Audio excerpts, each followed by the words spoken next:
کے لیے آیا ہے۔ آج ہم اپنے ہاتھ سے کھلانے پلانے تیار نہیں ہیں۔ ایک پیغام دے کے جا رہا ہوں نبی کا جلسہ سننے والوں، تمہارے گھر کوئی مہمان آئے، چائے کی ٹرے تیرا بیٹا لے کر کے آئے، پانی کے گلاسوں کی ٹرے اگر تیری چھوٹی بیٹی لے کر کے آئے، اتنا ضرور کر دینا، اپنے ہاتھ سے گلاس اٹھا کر اپنے مہمان کے ہاتھ میں دے دینا، اپنے ہاتھ سے چائے کا کپ اٹھا کر اپنے مہمان کے ہاتھ میں دے دینا۔ پھر تجھے سید صاحب بتائیں گے اگر تم ایسا کرے گا تو نبی کے دادا کی سنت بھی ادا ہو جائے گی، خود مصطفیٰ کی سنت بھی ادا ہو جائے گی۔ کیا بات ہے، ماشاءاللہ۔ نبی کی سنت ہے ہاتھ سے پلانا، نبی کی سنت ہے۔ حجۃ الوداع کے موقع پر 1,44,000 صحابہ تھے نبی کے، اور ایسے ویسے نام کے نہیں تھے، قدموں میں جان قربان کرنے والے تھے۔ ایک غلام مسئلہ پوچھنے آیا عرفات کے میدان میں، جبل رحمت پہاڑی کی کہانی ہے۔ آقا کریم سے مسئلہ پوچھ رہا ہے، مصطفیٰ نے چہرے کو دیکھ کر پہچان لیا اور کہا میرے غلام تو پیاسا ہے؟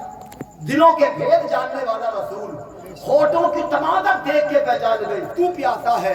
کہا آقا ہاں پیاسا ہوں۔ بلال کے پاس جب کہ پانی کا مشکیزہ تھا، تاریخ گواہ ہے، سید صاحب بیٹھے ہوئے ہیں، آقا کریم نے حضرت بلال سے پانی کا مشکیزہ لیا، کہا بلال پانی کا مشکیزہ مجھے لاؤ، پیارے آقا کو دے دیا۔ آقا کریم نے اپنے ہاتھ سے مٹی کے پیالے میں پانی اڑیل کر جو مسئلہ پوچھنے آیا تھا اپنے ہاتھ سے پلایا۔ جبکہ بلال سے کہہ سکتے تھے بلال یہ میرا غلام پیاسا ہے، اسے ایک گھونٹ پانی پلا دے، ایک پیالہ پانی پلا دے۔ 1,24,000 یا 44,000 صحابہ تھے، مگر پانی نبی نے ہاتھ سے پلایا، اس لیے کہ یہ اس گھرانے کی ریت ہے، اس گھرانے کی پرمپرا ہے۔ آج ہم بھی اگر ایسے کرنے والے ہو جائیں، ہماری دنیا بھی کامیاب ہو جائے گی، آخرت بھی کامیاب۔ جی سبحان اللہ، سبحان اللہ، ماشاءاللہ۔ پھر پوچھا بچہ کیا لینے آیا ہے؟ تو کہنے لگے حضور میری ایک بیٹی ہے، آپ کا ایک بیٹا ہے، میں چاہتا ہوں اپنی بیٹی کا نکاح آپ کے بیٹے کے ساتھ کریں۔ تو یہ نہیں پوچھا کہ اتنی جلدی رشتہ لے کے آ گئے۔ آج تو اگر کوئی لڑکی والا لڑکے والے سے رشتہ ڈائریکٹ مانگ لے تو یوں سمجھ لیے کہ اسے ہارٹ اٹیک ہو جائے گا۔ ڈائریکٹ بات کیسے بنے گی؟ بیچ والا کہاں ہے جو پورے فارمولے تیار کر گیا؟ اسے لاؤ پکڑ کر۔ سمدھی سے بات نہیں بن رہی اب۔ سمدھی صاحب تو نوٹس مار خاں بنے بیٹھے کہ بھئیے ہم اپنی عزت خراب نہ کریں گے، 4 آدمیوں میں ہم تو یہی کہیں گے کہ بھئیے ہمیں تو خالی بچہ چاہیے، ہمیں چاہیے کیا؟ اور یہ تو اندر کھانا بچولیا بتائے گا کہ اس نالائق کو کیا کیا چاہیے۔ صحیح بتا رہی ہوں میں؟ ہاں، پوری فہرست پوری لسٹ بنا کر روزانہ واٹس ایپ کر رہا صبح بچولیا کے واٹس ایپ پہ سب سے پہلے اسی کی لسٹ آتی ہے روزانہ۔ آفت میں ہے بیچارہ، اور پھر کہتے ہیں کہ ہم نبی کے غلام ہیں، پھر کہتے ہیں ہم نبی کا دامن نہیں چھوڑیں گے، پھر کہتے ہیں غوث کا دامن نہیں چھوڑیں گے، پھر کہتے ہیں اعلیٰ حضرت کا دامن نہیں چھوڑیں گے۔ ابے جھوٹا ہے تو، تیرے ہاتھ میں اگر دامن سرکار آ گیا، پھر اگر تو کسی گاؤں کی گلی سے نکلے، خدا کی عزت کی قسم تجھے دیکھ کے لوگ ستار نہیں، مصطفیٰ کا وفادار کہتے ہیں۔ تو نبی کا دیوانہ، یہ ہے نبی کا گھر، یہ ہے نبی کا گھر۔ ایسی ہوتی ہے رشتے، ایسی ہوتی ہے شادیاں۔ سن نبی کی پیدائش کا ذکر ہے، بس ان قریب نبی تشریف لانے والے ہیں۔ اللہ اللہ، کچھ نہیں پوچھا حضرت عبد المطلب نے، کہا اچھا رشتہ مانگنے آئے ہیں؟ کہا ہاں۔ تو کہا آنے والے بس اپنی بیٹی کا نام بتا دے کہ تیری بیٹی کا نام کیا ہے، تیری بیٹی کا نام کیا ہے۔ اما اتنا سنا تو نبی کے دادا خوش، نبی کے نانا خوش ہو گئے اور عرض کرنے لگے حضور تمہارا نام تمہارا نام عبد المطلب اور میرا نام وہب ہے، تمہارا خاندان بنو ہاشم، میرا خاندان بنو کلب ہے، تمہارے بیٹے کا نام عبداللہ ہے تو میری بیٹی کا نام آمنہ ہے۔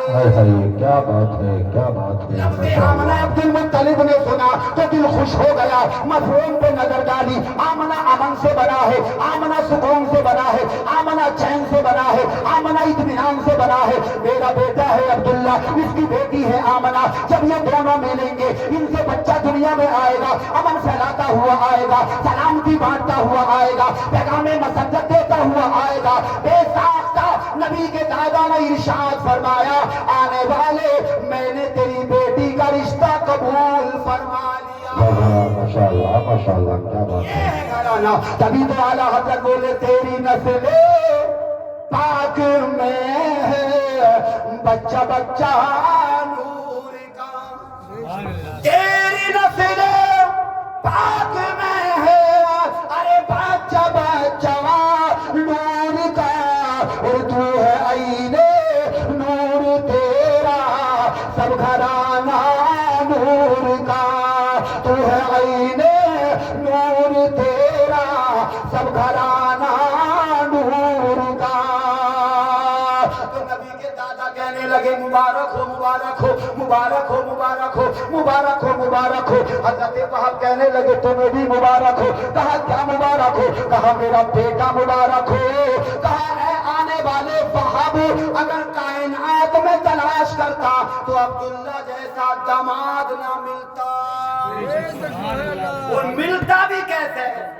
عبداللہ کا جواب بھی تو کائنات میں نہیں ہے کیونکہ ان کی پشت میں اللہ نے اپنے حبیب کا نور رکھا. ماشاء اللہ. کوئی لڑکی ایسی نہیں تھی جو نکاح کی خواہش نہ رکھتی ہو مگر مبارکباد دے رہے ہیں نبی کے نانا کو.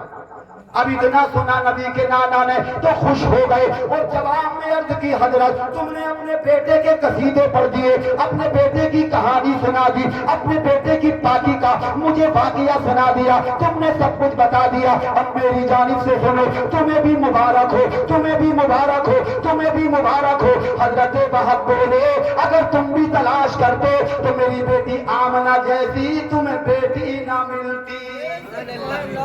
اور ملتی بھی کیسے میرے بھائیوں؟ اللہ نے جو انتخاب کیا ہے نبی کو دنیا میں لانے کے لیے کسی معمولی جوڑے کا انتخاب نہیں کیا ہے, کوئی انمول ہی جوڑا ہے کہ جن کے ذریعے نبی آنے والے ہیں. اللہ نے بڑے پیر صاحب غوث اعظم کو جب دنیا میں لانے کے لیے ماں باپ چنے تو کتنے تقویدار چنے. آپ نے تاریخیں سنی ہوں گی خطبہ حضرات سے کہ باپ کتنے تقویدار تھا. حضرت ابو صالح جو 16 میل بہتا ہوا سے معاف کرانے چلے گئے. اور ماں کتنی تقویدار تھی جن کے باپ نے انتھی بتا دیا, لولی لنچی بتا دیا, گنگی بہری بتا دیا. بس میں نکتہ دے رہا ہوں بیان نہیں کہ جب صدر الاولیاء غوث پاک کے لانے کے لیے دنیا میں اللہ نے ایسے جوڑے کا انتخاب کیا تو میرے نبی کے ماں باپ کی عظمتوں کا ماشاء اللہ کیا بات ہے. چوری ہو گئی حضرت وہب کی. اور ایمانداری سے سنیں بس میں تقریر ختم کر رہا ہوں. سبحان اللہ ماشاء اللہ. چھاتی چوڑی ہوتی ہے اس باپ کا سر فخر سے اونچا ہوتا ہے. اس باپ کا اس باپ کے ماتھے عزتوں کا سہرا سجتا ہے کس کے کہ جس کی بیٹی تقویدار ہوتی ہے. اس دور میں اگر عزت بچ جائے اس دور میں تو اللہ کا احسان بڑا پرخطر دور ہے. اور ایک بات سنو جلسہ سننے والوں کان کھول کر گھروں پہ نظر رکھو اپنے بیٹیوں کو موبائل مت دو. امیر ہو گئے تم کروڑ پتی مگر حساب لگا کہ اپنی بیٹی کو موبائل دینے کی ضرورت نہیں ہے. کہیں فرمیں نہیں چل رہی ہیں ان کی بلکہ سمجھاؤ. قرآن کی تلاوت گھر میں عام کرو, مصلی دو, نماز پڑھانے کا حکم دے کہ نماز پڑھ. آپ کہو گے میں کیوں دوں, میری گھر میں چلتی نہیں, بیٹی نہیں مانتی, بیوی نہیں مانتی تو تو کائے کا حاکم ہے. تجھ سے برا انسان اور کون ہوگا؟ اللہ نے تجھے اپنے گھر کا حاکم بنایا ہے. الرجال قوامون علی النساء. اللہ قرآن میں فرماتا ہے میں نے مردوں کو عورتوں پر حاکم بنا کر بھیجا ہے. اور چلتی کس کی ہے؟ حاکم کی. اور جب تیری چلی نہیں تو تو کائے کا حاکم ہے مگر چلے کیا؟ تو تو پاگل بنا پھر رہا ہے. تجھ سے کیا آبے؟ تو تو موبائل للی لے اپنا خالو کا نمبر لگا دے, للی اپنے ماموں کا نمبر لگا دے. ابے تم مر گیا کا تم سے نہ لگ رہا. بالکل صحیح باتیں بتا رہی ہوں. یہ اپنے بھائی کا نمبر لگائیے, اپنے ماموں کا لگائیے. ابے بیٹی سے لگا رہا نالائق. اللہ نے تجھے عقل نہیں دی ہے, تجھے عقل سلیم سے نہیں نوازا ہے. کیا تو نہیں جانتا ہے نمبر لگانا؟ خود نمبر لگا, موبائل کو چیک کر کہاں نمبر ٹرانسفر ہو رہا ہے. میں آپ کا اپنا ہونے کے ناطے بتا رہا ہوں. اس وقت جوانوں میں حالات حاضرہ پہ تھوڑی روشنی ڈالنا چاہوں گا. نشے کی عادت آج جوانوں میں پڑ گئی ہے, جوئے کی لت آج جوانوں میں پڑ گئی ہے. تھا جو شرابیں دوسرے لوگ پیتے تھے، آج مسلمان بیٹے شراب پی رہے ہیں۔ 5 گھنٹوں کی توبہ کریے توبہ، جس کا ایک قطرہ کنویں کے پانی کو ناپاک کر دے۔ تجھے معلوم ہے شراب کو منہ لگاتا ہے، کل قیامت کے دن تجھے معلوم ہے کتنا بڑا عذاب ہوگا۔ مجھ سے کہا گیا ہے حضرت تھوڑی روشنی ڈالیں، بہت زیادہ معاملہ خراب ہے، سن عذاب کتنا بڑا ہے شراب پینے والے کا۔ جہنم میں ڈالا جائے گا کسے؟ جو شراب پیتا ہوگا، ایک ہونٹ پیروں میں پڑا ہوگا، اوپر کا ہونٹ جہنم کے اندر۔ اب اسے پیاس لگے گی، پیاس سن، شراب پینے والے سن، توبہ کر کے جانا آج پھر سے۔ اگر لت ہے تو، اور نہیں پیتا تو اللہ کا شکر، نہیں پیتا تو اللہ کا شکر، پیتا ہے تو توبہ کر کے جانا۔ پھر اسے پیاس لگے گی، سید صاحب کی موجودگی میں بول رہا ہوں، 70 سال تک اس کی آواز سننے والا کوئی نہ ہوگا۔ 70 سال کے بعد ایک فرشتے کو اللہ بھیجے گا اس شرابی کے پاس، اور کہے گا کہ کیا مانگتا ہے؟ کڑک آواز میں، ملام آواز میں نہیں کہے گا، کڑک آواز میں، کیا مانگتا ہے؟ ڈرتے ہوئے کہے گا پانی، پیاس لگ رہی ہے، پانی۔ اچھا پانی پلایا جاتا ہے تجھے پانی، تو یہ پانی لینے جائے گا تو یہ بسلری کی بوتل نہیں لائے گا، کوکو کولا لے کے نہیں آئے گا، تھمس اپ کی امید مت رکھ میرے بھائی۔ ہاں کبھی یہ سوچ رہا ہو کہ یہ فریزر سے نکال کر کے، آج تو مہمان بھی آتا ہے نا تو گھر والا پوچھتا ہے کہ حضرت نارمل لاؤں یا زیادہ ٹھنڈا لاؤں؟ پانی کی بھی حضرت کوالٹیاں ہو گئی، زیادہ ٹھنڈا چلے گا یا نارمل چلے گا؟ ابے بزرگ ہو گئے نلوں کے پانی اور کنویں کے پانی پیتے پیتے، آج تو نارمل، زیادہ ٹھنڈا، کم ٹھنڈا، کون سے کھانے سے نکال کے لاؤں؟ فریج میں اوپر والے سے نکال کے لاؤں کہ نیچے والے سے نکال کے لاؤں؟ تو اپنی مرضی کا مانگ رہا ہے، نارمل لیا، اور نارمل اب موسم بدل گیا ہے، زیادہ ٹھنڈا نہیں چلے گا۔ میرے بھائی ذرا حساب لگا، کل قیامت کے دن کو دیکھ، عذاب جہنم ہنسانے کے لیے جملہ نہیں ہے یہ،